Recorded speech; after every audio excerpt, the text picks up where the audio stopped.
Welcome back to Rebel Reels. Again, I'm on with Jack, giving you some tips and hints on various marketing activity. But today I'm going to talk about 5 marketing myths. Now, there are a lot out there, so stay tuned because I'm going to bust some of them right now. Now, there are loads of marketing myths out there in the wide world, especially when it comes to kind of corporate business, SMEs, B2B type stuff. And to be honest, they piss me off. So I thought I'd answer some of those and give you why they're myths and how you can overcome them and what you should be doing instead, so that you don't fall into the trap of believing that you can't achieve what you need to achieve. So our first myth is that it costs loads and loads and loads of money to market your business. Not necessarily true, especially from a PPC perspective. Now, I've had loads of clients come to me and say, yeah, we really want to get on with our marketing, but we don't want to do any PPC because it's cost per click and it will cost me fortunes and da da da da da. Okay, first off, cost per click is a budget setting thing. Like, you don't just go, oh yeah, Google, yeah, great, this is what I want to bid for, and then it just takes all of your money. That's not how it works. You go, okay, I want to spend X amount per day or X amount over the month. We break that down by day, and Google can go over that by 20% if it wants to, or it may also go under by 20%, but it will not just continue to spend your money. That's just not how it works. We set budgets and we manage those budgets, and if it looks like it's getting towards the budget, we'll have a discussion with you and say, look, we're reaching our budget, we're limited by budget, can we increase this, or are you happy to keep it as we are? So no, it's not just going to grab your budget and go mad and you'll end up owing thousands and thousands of pounds to Google. That is not how it works. When we're talking a cost per click, you can also manage that. So if we're looking at all of the competitors for a particular bid term that you're looking at, and it's £3.50, then we'll say, right, okay, well, we're prepared to go to £5, for example. That means that any click won't ever cost you any more than £5 because that is the bid amount that we have set for that particular term. So we can work all of this backwards, look at a monthly budget and then go, okay, how much realistically do we need in terms of clicks to then get our conversion rates, and therefore how much does our budget need to be on a daily basis, and how much are we willing to pay for a click on that particular term.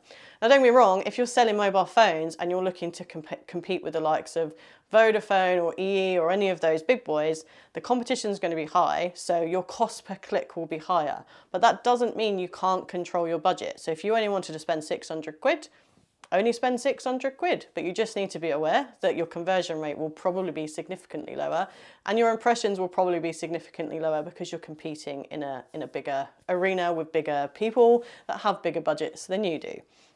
So that is kind of myth number 1. It doesn't have to cost you loads of money. There are lots of different innovative ideas that you can take forward without having to put loads of money into it. PPC is just one of those examples that you don't have to spend loads and loads of money to see a good return on. So myth number 2 is that marketing can be done by anybody and it's super easy. Oh, guys, no. Right, yes, things like posting an odd post on social media can be done by anybody. Yes, putting together a brochure can be done by anybody. But if you want proper strategic marketing that delivers a result, it cannot be done by anybody. If I went into the depths of schema markup and things like understanding your Google Analytics and understanding where your ROI comes from, tracking back all of your website visitors to know where was their first point of contact and how did you actually convert them in the end? How long did it take to convert them? And all of these kind of things, that isn't something that you can just magically overnight understand. And when you're posting stuff on social media even, if you don't understand the platform and you don't understand what you're trying to achieve from that platform, the chances are you're wasting your money, right? Don't bother. If you're not looking to push social media to deliver a return in any way, and a return doesn't always mean financial, by the way, then what's the point, right? If you're just doing it for a bit of brand awareness, great. Pay someone like a freelancer or get someone internally that knows a bit about Facebook to do a social media post for you.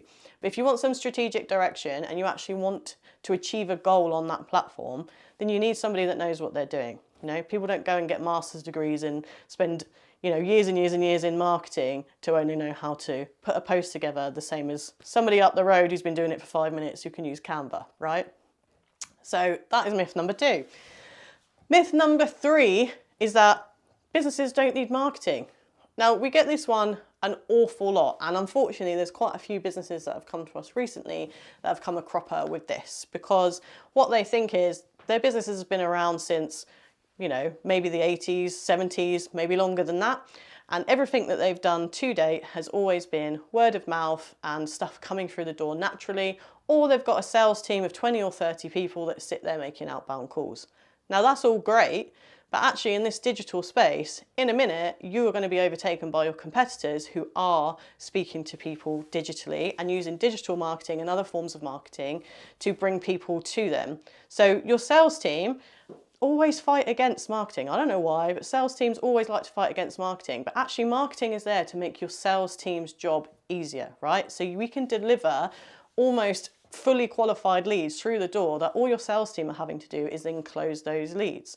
So if you're not doing that, all that's going to happen is over time you're going to need more and more and more and more salespeople. So your costs are going to go up and up and up and up. And actually over time you're going to be delivering exactly the same level of sales coming through the door.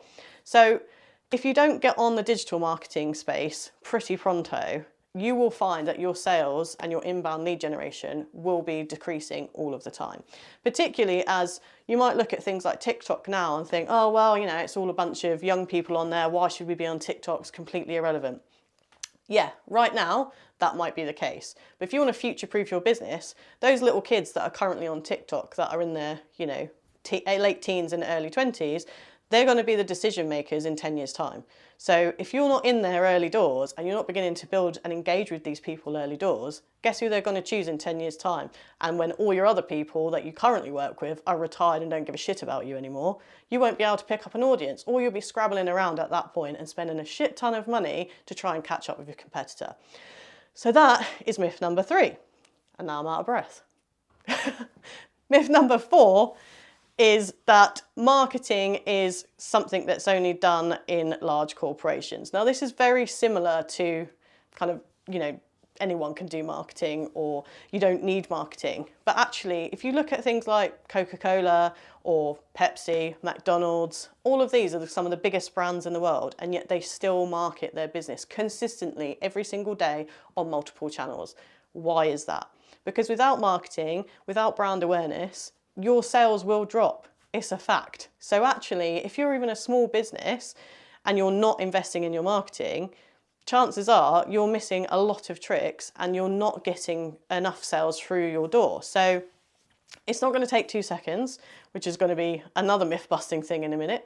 But if you're not investing now, everything that you do now in 2 years' time is going to pay off. So if you're not doing anything now, in 2 years' time, guess where you're going to be?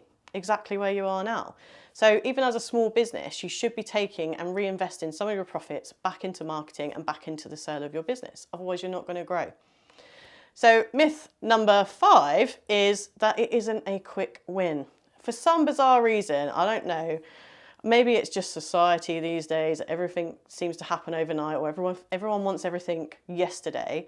But marketing is not an overnight quick win.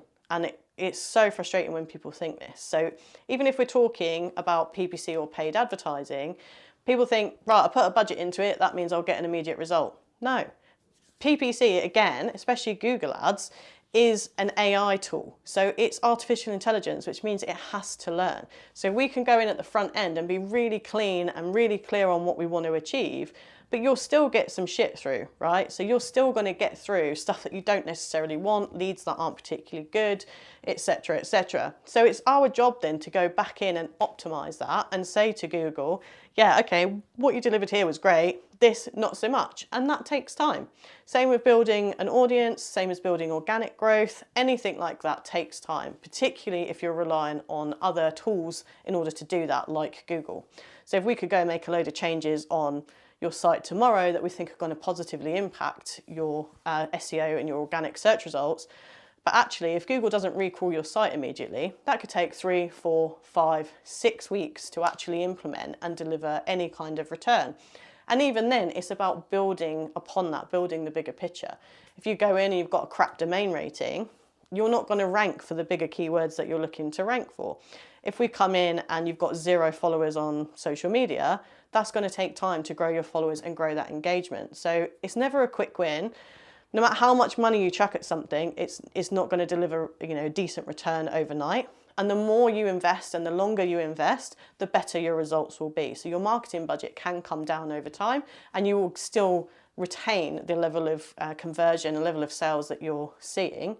But that's not going to happen literally overnight. It's going to take 2 or 3 years to get to a point where it's a nice, consistent machine that's delivering a good result for you. So my advice to you would be start now, and don't leave it because you think it's too much of an investment, because it will just become a bigger investment as you go on. And that's all my tips for you.